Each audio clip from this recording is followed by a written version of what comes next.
cricket at its core is a game of It's balance hard! It's into a gap! Oh! between bat and ball, tradition and innovation, skill and spectacle. Few competitions have tested that balance as visibly as the Big Bash League. When the BBL began in the summer of 2011-12, it did more than modernize Australian domestic cricket. It redefined how the sport could be consumed. Night matches, free-to-air television, music, fireworks, and franchise-based teams turned cricket into a prime-time entertainment product. Stadiums filled, children became fans, players became personalities. For several seasons, the Big Bash League felt unstoppable. But sporting success is rarely linear. Oh, he's just flat batted it backwards square. As the league expanded and the global T20 market exploded, the BBL entered a period of decline defined not by failure, but by dilution. Matches lost urgency, crowds softened, critics questioned relevance. This documentary tells the complete story of the Big Bash League's resurgence, how it confronted its own excesses, restructured its foundations, and restored competitive meaning in an increasingly crowded cricketing world. The birth of the Big Bash, 2011-2012. The Big Bash League announced itself with a flourish on January 28, 2012, marking a watershed moment in Australian domestic cricket.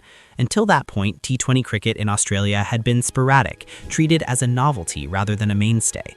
Traditional formats, Sheffield Shield and one-day domestic competitions, were respected but struggled to capture mass public imagination. Cricket Australia recognized the global trend. Short-format cricket could be both commercially viable and a gateway to a younger audience if packaged correctly.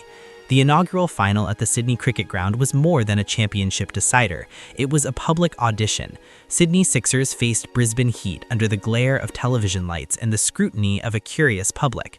The match itself was tightly contested. Steve Smith, still in the early stages of a career that would later see him become a household name, anchored the Sixers' innings with the calm composure of a seasoned campaigner. Brett Lee and Mitchell Starc provided a thrilling display of pace bowling, demonstrating that domestic T20 could still maintain technical rigor, despite its entertainment-first approach. Off the field, the atmosphere was revolutionary. The SCG had never seen such a festival of cricket before. Family zones, music, food stalls, and fan activations transformed the match into a multi-sensory event. Children arrived in replica jerseys rather than traditional state colors, signaling a generational shift. Television ratings soared, validating Cricket Australia's gamble. Fans began identifying with teams, not just players, laying the foundation for long-term brand loyalty. The match mattered because it proved a bold hypothesis. Cricket could thrive as entertainment without losing its competitive integrity. The Big Bash League was no longer an experiment. By the time the final whistle blew, it was clear that the BBL had a future, not as a curiosity, but as a cornerstone of the Australian cricket calendar. The Golden Surge, 2012 to 2016. The period from 2012 to 2016 represented the Big Bash League's first golden era. It was a time of rapid growth, explosive crowds, and a league identity that was beginning to rival the Indian Premier League in global recognition. No single match captured this more vividly than the 2014 Melbourne Derby at the MCG. Over 80,000 spectators packed the stands, transforming what was technically a regular season fixture into a spectacle resembling a grand final. The crowd's energy was electric. Fans sang, danced, and cheered in unison, creating an atmosphere that television cameras struggled to capture in its entirety. The Melbourne Stars and Renegades played with urgency, as though the sheer intensity of the crowd elevated the stakes. Australian Test players featured regularly, providing legitimacy and star power, while international icons such as Chris Gayle, Kevin Peterson, and A.B. de Villiers drew global attention. This era's success rested on accessibility and spectacle. Matches were short, each inning decisive, and stadiums were family-friendly arenas. The league deliberately maintained a compact season, ensuring that every fixture mattered. Rivalries, both new and old, flourished naturally. By 2016, the BBL was widely regarded as the most successful domestic T20 competition outside the IPL, achieving commercial, cultural, and sporting benchmarks that had seemed improbable just 4 years earlier. When more became too much, 2016 to 2019. Success brought its own challenges. Between 2016 and 2019, the Big Bash League expanded aggressively, extending seasons, increasing match numbers, and introducing doubleheaders to capture broadcast windows. Initially, these changes promised more cricket for fans and greater revenue streams. In reality, they revealed the league's vulnerabilities. A mid-season group match in BBL 08 between Melbourne Stars and Hobart Hurricanes serves as a cautionary tale. The cricket was professional, technically sound, and entertaining, but the stadium was sparsely populated. The excitement that had defined the league's earlier years was fading. International stars arrived late or departed early due to global commitments, and Australian players were often unavailable, leaving lineups less compelling. The product became familiar. Fans struggled to distinguish between fixtures. Urgency faded as the season stretched on. Crowds declined incrementally, reflecting a subtle but persistent erosion of engagement. The league had not failed, but it had outgrown its natural capacity. This period highlighted an important lesson. Quality over quantity is essential to sustaining audience connection. The pandemic seasons, 2020 to 2022. The COVID-19 pandemic introduced unprecedented challenges to global sport, and the BBL is no exception. While the league had experienced strain from expansion, the pandemic exposed these weaknesses in stark relief. The BBL 010 final in February 2021, Perth Scorchers versus Sydney Sixers, was contested under unusual circumstances. Limited crowds and biosecure hubs stripped matches of their traditional energy. Players adapted to isolation, travel restrictions, and disrupted routines. Home ground advantage was nullified, while fans watched from living rooms instead of stadium stands. For a competition built on communal experience and high-octane energy, these changes were consequential. Yet, the pandemic also forced introspection. Cricket Australia recognized that returning to pre-pandemic normality alone would not restore relevance. Structural and strategic reform was necessary. Despite the challenges, the on-field cricket remained compelling. The Scorchers and Sixers delivered high-quality, tense cricket that tested skills and tactics. Fans witnessed the underlying value of the league. Even in the absence of spectacle, the quality of competition could endure. Structural reform and reset, 2022 to 2023. By 2022, the Big Bash League had learned a crucial lesson. Expansion alone does not guarantee sustainability. The seasons from 2016 to 2019, coupled with the pandemic disruptions, had stretched the league to a point where quantity had eclipsed quality. Fans were fatigued, casual viewers were disengaging, and the commercial model, though profitable, was losing its emotional resonance with supporters. Cricket Australia knew survival meant recalibration rather than growth. BBL 012 marked the beginning of a structural reset. The league deliberately reduced the number of matches, introduced a more consistent schedule, and ensured that marquee players would be available for longer periods.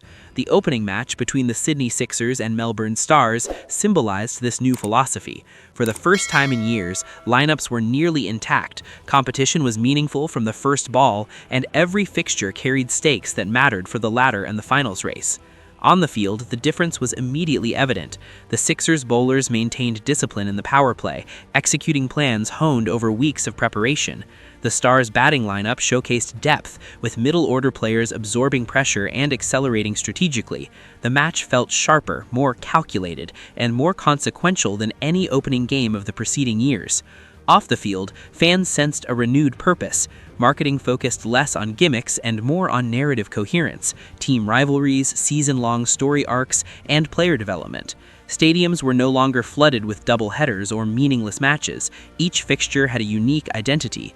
Social media campaigns highlighted real-time tactics, player journeys, and historical context, reconnecting long-term fans and attracting new audiences. This era represented a conscious contraction. Quality had replaced quantity, urgency had returned, and the Big Bash felt relevant again.